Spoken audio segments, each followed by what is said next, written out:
Welcome to NTD News Today. I'm Kevin Hogan. Let's take a look at our top stories.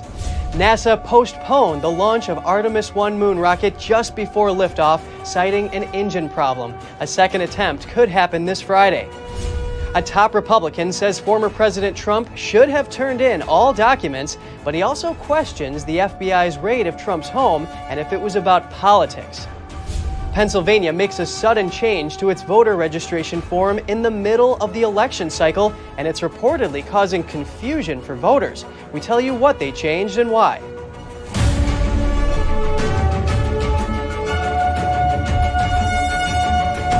NASA called off the launch of the Artemis 1 moon rocket, originally scheduled for this morning. The next launch attempt won't take place until Friday at the earliest.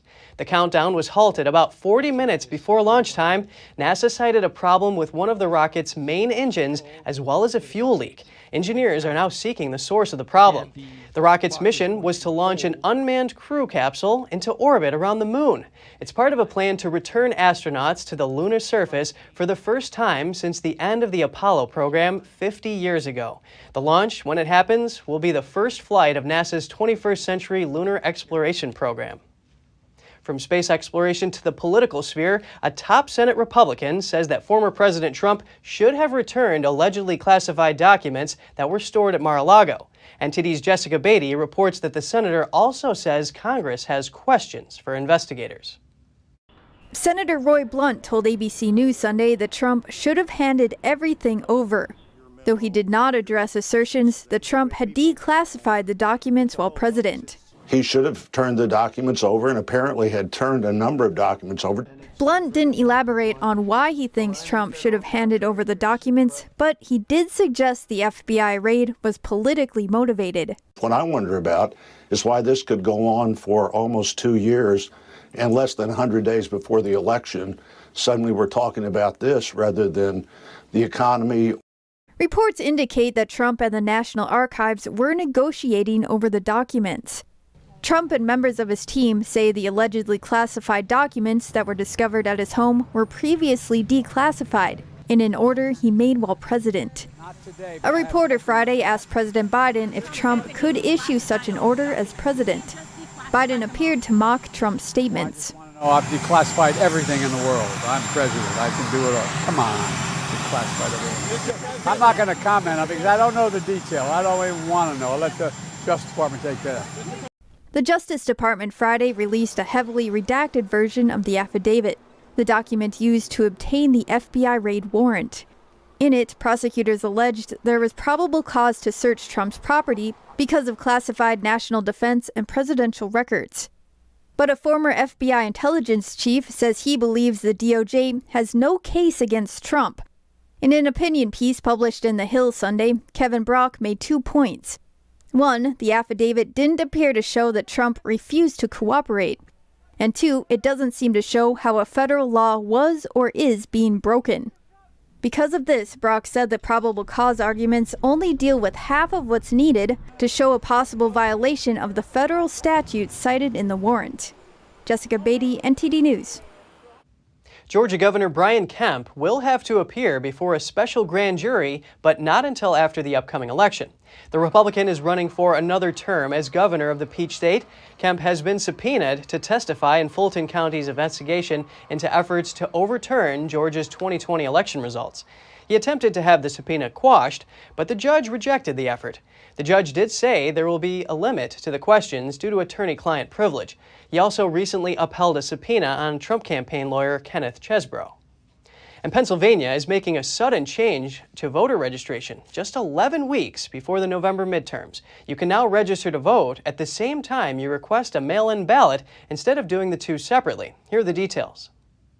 Pennsylvania combined the voter registration form with the mail-in ballot application on August 19. It's a small change, but it's causing headaches for county election directors and leaving voters with questions. Krista Miller is the election director of Lancaster County. She told the Epoch Times, "We use a voter registration application for one thing, we use a mail-in ballot application for something different. One has to be done before the other. Obviously, you have to be a voter in order to get a detailed ballot, so that has to be processed first. And then your mail-in ballot application can be processed. Here's the solution they've come up with. First, they register the person to vote using the top part of the form. Then they make a copy of the form to process the mail-in ballot portion later. The Pennsylvania Department of State says the goal of the change is to simplify the process for voters. Now they don't have to fill out 2 forms. But Miller says that voters are confused. They aren't sure if they're registering to vote or registering for mail-in voting. Miller says, "We asked the state to wait until December. This is going to take voter education and explaining how the new form works." The Pennsylvania Department of State hasn't commented on the timing. And on the topic of voting, certain convicted felons in Mississippi can't do that, and a federal appeals court recently upheld that law. It restricts voting for the 8 felonies listed in the state's constitution. The Mississippi Center for Justice challenged the law on behalf of 2 men who lost their right to vote after they were convicted of 2 of the felonies. Their attorney argued that the authors of the state constitution had a racist intent because the 8 crimes on the list would more likely be committed by black people. He argued that the law should be ruled unconstitutional. However, attorneys representing the state of Mississippi said that the amendments over the years fixed any discriminatory aspect to the list. The court's majority opinion states that while the list from 1890 was motivated by a desire to discriminate, the plaintiffs failed to show that the current version is discriminatory. More from Mississippi, where residents are taking precautions ahead of projected flooding. The mayor of Jackson recalls lessons learned from 2020 floods and calls for residents to evacuate.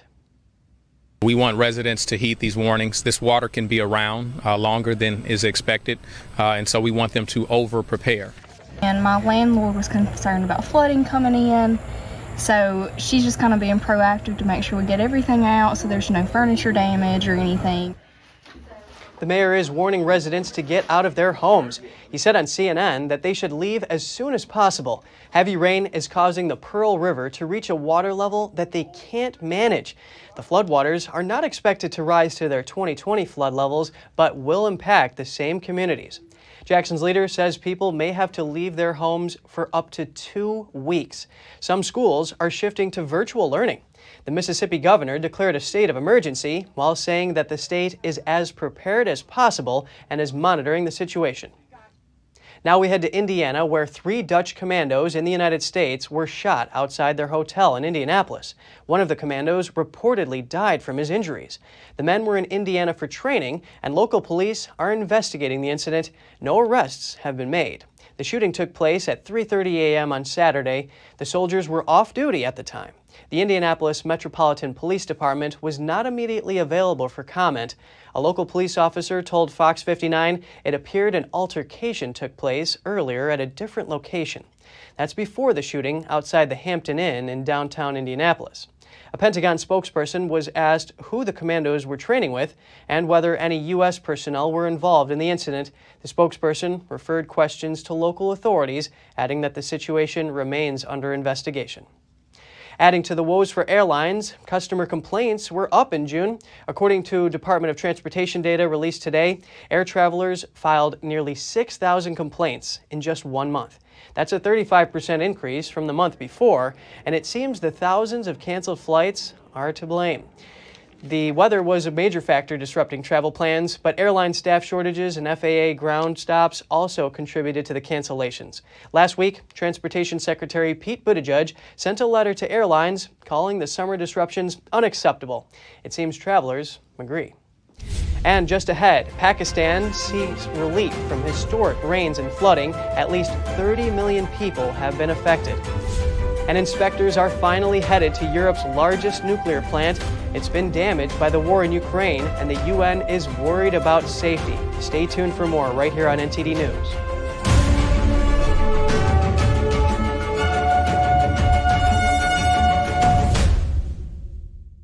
Hello, I'm Mike Lindell, and due to your incredible support, the original My Slippers are almost completely sold out. As a special thank you, I am launching my brand new all-season slippers, slides, and sandals for as low as $29.98. This is a limited time offer, so go to mypillow.com or call the number on your screen. Use your promo code and you'll get all my new footwear for as low as $29.98.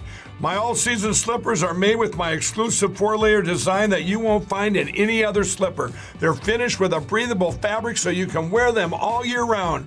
And my new slides and sandals are made with patented impact gel, making them ultra comfortable and extremely durable. I guarantee they'll be the most comfortable footwear you'll ever own. So go to mypillow.com or call the number on your screen now to get your very own all-season slippers, slides, and sandals for as low as $29.98 with your promo code. This is an introductory offer and it won't last long, so order now. Welcome to RenBiz.com, the education and career program where parents rule. We replace public schools and universities. We are for ages 6 to 100. Never any big student loans with us. You graduate with a traditional diploma, a university degree, and your own family business. Adults returning to obtain better careers. Parents looking for better academic and career opportunities for their kids. At Business Occasion, you spend 50% of your time on traditional education and 50% on business education, including setting up your own family business. Learning is in your small, in-person pods of 6 to 10 students. At Renaissance Business Occasion, aka RenBiz.com, graduation means you have a degree and your own family business.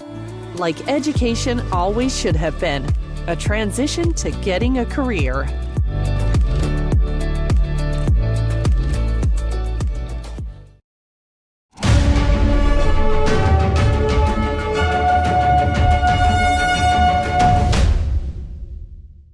Welcome back. Does the shelling at Europe's largest nuclear plant pose a nuclear threat? Ukrainian staff are currently operating the plant under the orders of Russian forces, and they're finally letting UN inspectors in to assess the safety of the plant.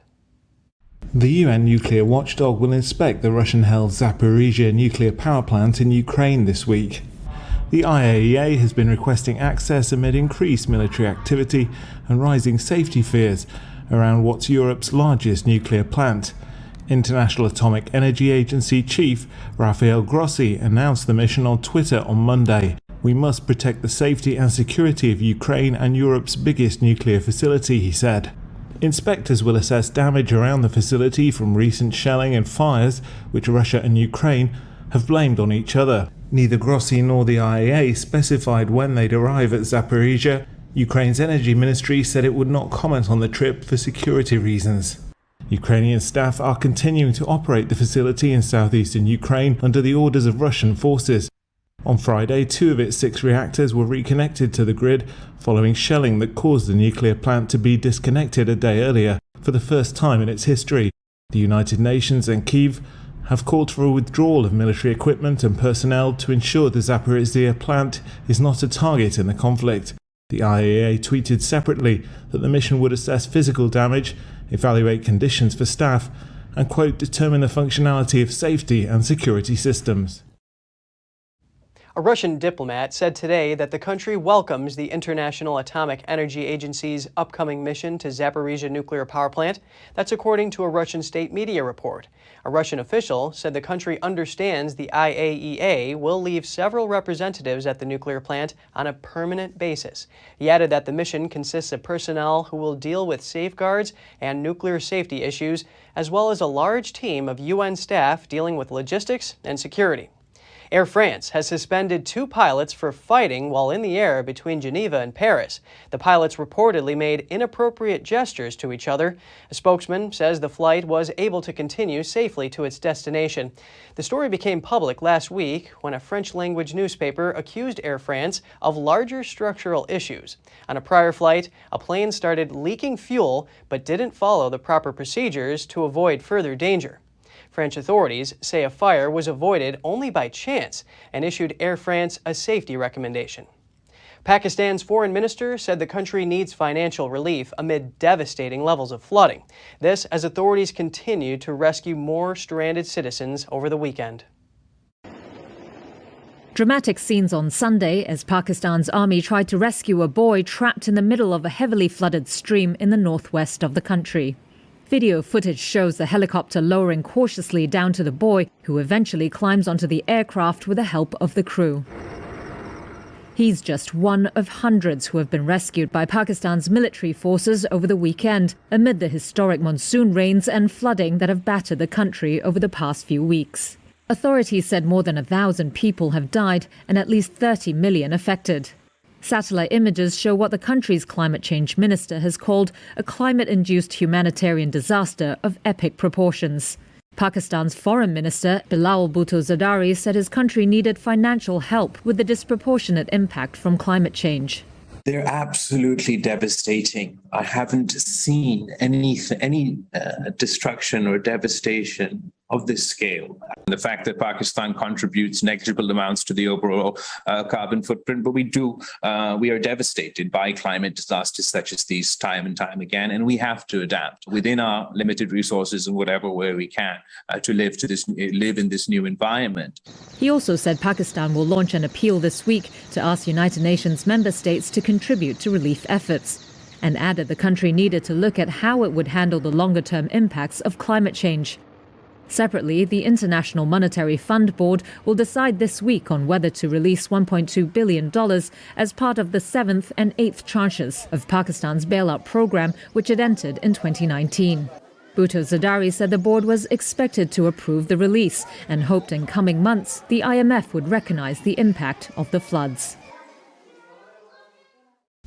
And still to come, fans are eager to see Serena Williams play in the U.S. Open. Some have been at the venue for a week, catching all their favorite players practicing. It's the first fan week since pandemic lockdowns. And NTD concludes its 7th traditional Chinese martial arts competition. It's an event open to contestants from around the world. Find out what the winners have to say after the break.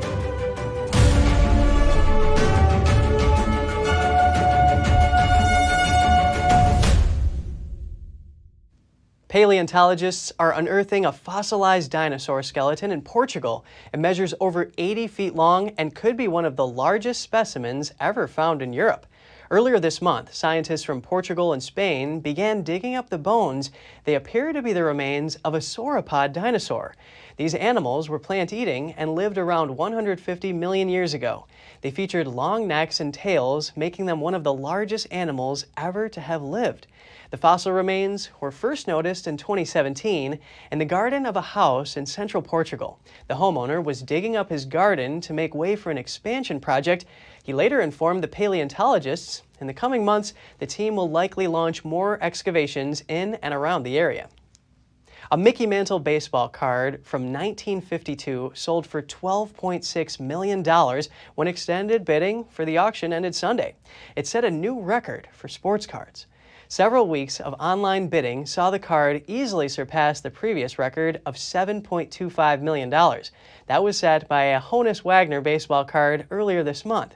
The Mantle card was last sold in 1991 by a well-known card collector who called it the finest known example.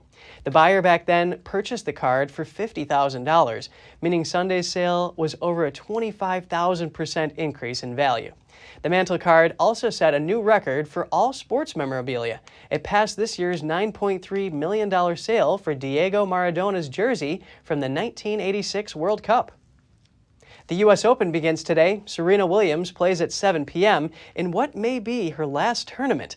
But the most loyal tennis fans already crowded around the courts during last week's Fan Week. NTD's Andrew Thomas has the details.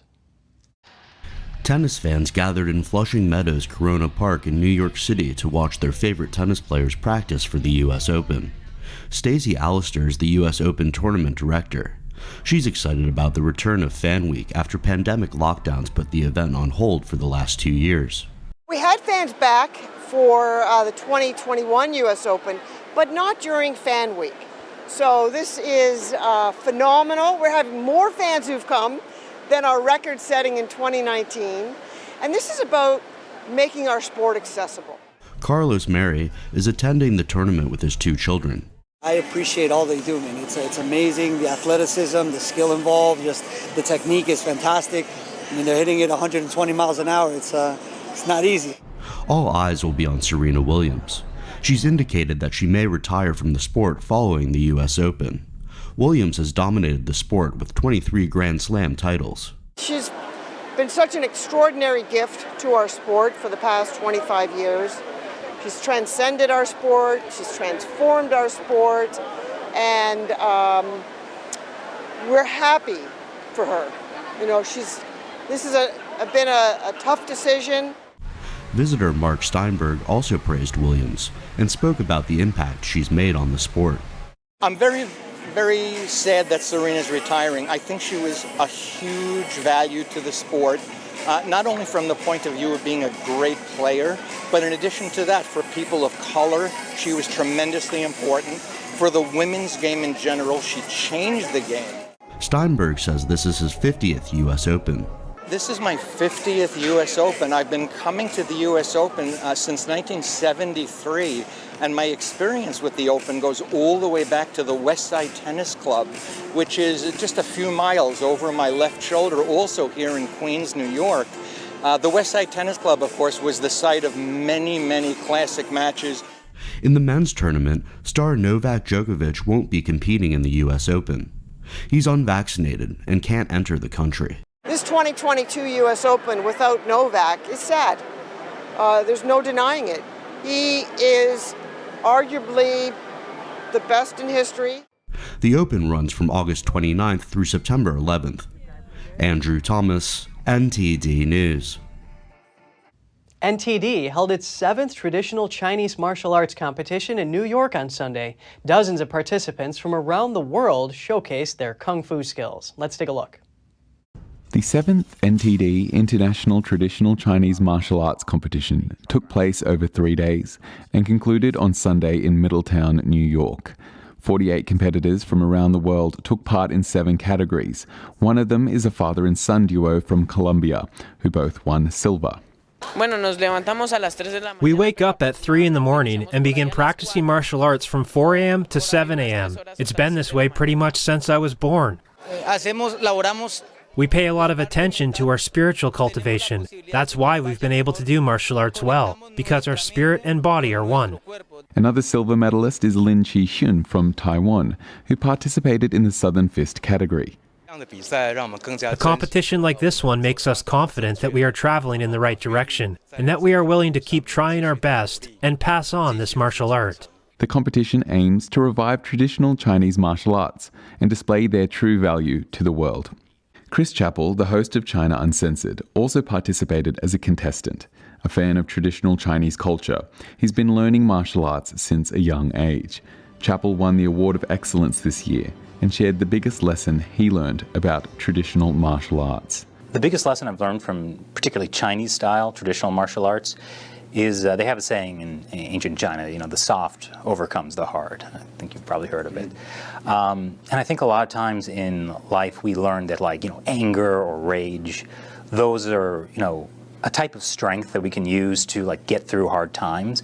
But it's a very dangerous emotion because then that can turn on people closest to you, family, friends. But in Chinese martial arts you learn that strength can come through tranquility and peace. And that's a much bigger, broader form of strength. The competition has 4 award categories: gold, silver, bronze, and excellent.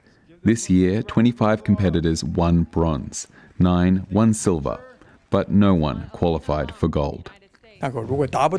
We've had this kind of situation in every past competition. If the folks don't meet the standard for gold, we leave the medals unawarded.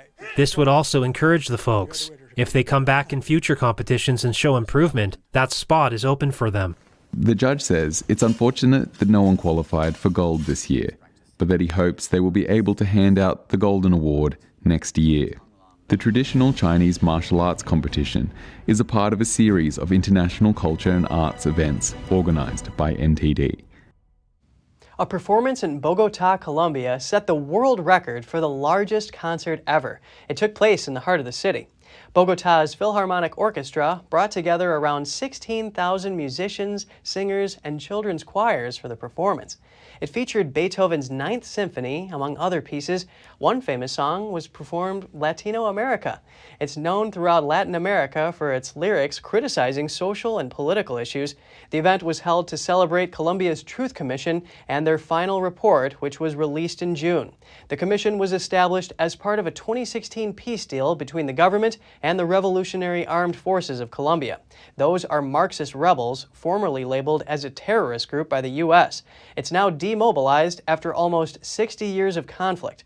According to the report, from 1985 to 2018, over 450,000 people were killed and over 7.7 million people were displaced. That's all for today's program. We're really glad to have you with us. Please send us an email if you'd like to tell us something. We're going to put it on screen. For podcasters, that's news.today@ntd.com. I'm Kevin Hogan, NTD News, New York City.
Thanks for watching us on YouTube. Did you know YouTube only keeps selective videos on its platform? So if you want to make sure you get the full picture, just subscribe to our newsletter. Go to newsletter.ntd.com and sign up. It's free.